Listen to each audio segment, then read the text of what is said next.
जिसके पिताजी पढ़े हों और बेटा अनपढ़ रह गया हो, ऐसा एग्जाम्पल तो आपने बहुत देखे होंगे। लेकिन जिसकी माँ पढ़ी हो और उसका बेटा अनपढ़ रह गया हो, ऐसा एग्जाम्पल आपने नहीं देखा होगा। तो जी हाँ दोस्तों, आज एक मामला मेरे सामने ऐसा आया जहाँ एक माँ ने, एक बूढ़ी माँ ने अकेले दम पर घर घर जाके सफाई करी, बर्तन साफ किए, घर पर जाके झाड़ू पोछा किया, और उसके बाद क्योंकि वो पढ़ी लिखी थी, वो जानती थी वो अपनी पढ़ाई की वैल्यू को, लेकिन नौकरी ना लगने की वजह से, हस्बैंड की डेथ हो जाने की वजह से वो उसके पास अर्निंग का सोर्स नहीं था। इस वजह से वो जानती थी कि अपने बेटे को अगर वो पढ़ा लेगी, लिखा लेगी, तो हो सकता है कि कल वो कुछ अच्छा इंसान बन जाए, वो कहीं ना कहीं अपनी जॉब लगा ले। तो यहाँ पर मामला कुछ ऐसा ही था। मामला था जहाँ पे एक माँ ने अपने बच्चे को पढ़ाने के लिए घर घर जाके काम किया, नौकरी करी, घर घर जाके झाड़ू पोछा किया, और उसके बाद अपने बच्चे को पढ़ाया लिखाया। उसने अपने बच्चे को यूपीएससी की तैयारी कराई,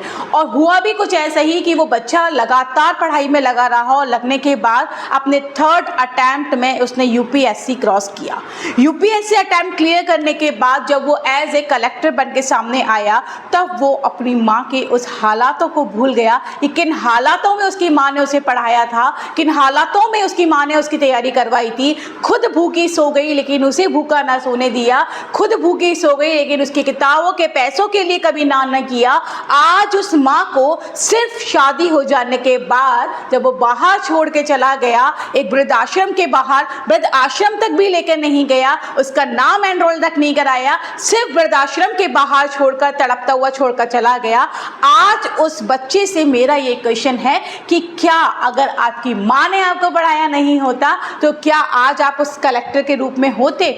हुआ कुछ ऐसा ही। एक दिन जब वो माँ इसी चीज़ को तड़पते हुए जब उस लावारिश मौत मरी, जी हाँ दोस्तों, जब वो माँ लावारिश मौत मरी तो वहाँ पे डीएम कलेक्टर, जो वहाँ के जो कलेक्टर थे, उस कलेक्टर कार्यालय के बाहर उसकी डेड बॉडी को रखा हुआ देखा। तो डीएम साहब कहते हैं कि ये महिला कौन है, बुजुर्ग महिला कौन है, और जब पता लगता है उसकी आइडेंटिटी से कि वो उसकी खुद माँ है, तो ना तो वो उस चीज़ को डिस्क्लोज कर पा रहे थे और ना ही वो उस चीज़ को, अपने आंसुओं को कंट्रोल कर पा रहे थे कि आज जिस माँ ने मुझे पढ़ा लिखा के इस कार्यालय में बिठाया था, आज उस कार्यालय के बाहर ही मेरी माँ ने दम तोड़ दिया। आज उसके जाने के बाद आपको रियलाइज हो रहा है कि वो मेरी माँ है। तो यहाँ पे नम आंसुओं से, अगर मैं यहाँ पे कहूँ, नम आंसुओं के साथ अगर मैं यहाँ पे कहूँ, तो आप पहला शब्द जो आपका ज्ञान को दिया जाता है, वो माँ शब्द जब आप निकालते हो, तभी माँ समझ जाती है कि अब इसको मेरी ज़रूरत है। तो आप उसकी ज़रूरत को कैसे भूल जाते हो? दोस्तों, यहाँ आपको ध्यान रखना पड़ेगा कि जब वो डीएम साहब जब उनकी अंतिम विदाई कर रहे थे और एक लावारिश लाश की तरह जब उसको एम्बुलेंस में भेजा जा रहा था, उसके अंतिम क्रियाकलाप में भी वो नहीं शामिल हो पाए थे, तब उन्हें ये रियलाइज़ हुआ कि यहाँ मेरे से गलती हुई है, मैंने अपनी माँ का डिसरिस्पेक्ट किया, मैंने अपनी माँ के उन सारे जो उन्होंने जितने भी त्याग किए सबको भूल कर उन्हें घर से निकाला था, आज वो मेरे दर पे ही तड़प के मर गई, इसका मैं कैसे जवाब दे पाऊंगा? तो यहाँ पर चाहिए कि आप, जब माँ के समान कोई दूसरा नहीं होता, क्योंकि माँ मरते मर जाएगी लेकिन आपका वो चीज़ सामने नहीं आने देगी जो आपकी कमी है, और उस कमी को सुधारने का हर संभव प्रयास करेगी। तो आपको भी चाहिए कि अपनी माँ का रिस्पेक्ट करें।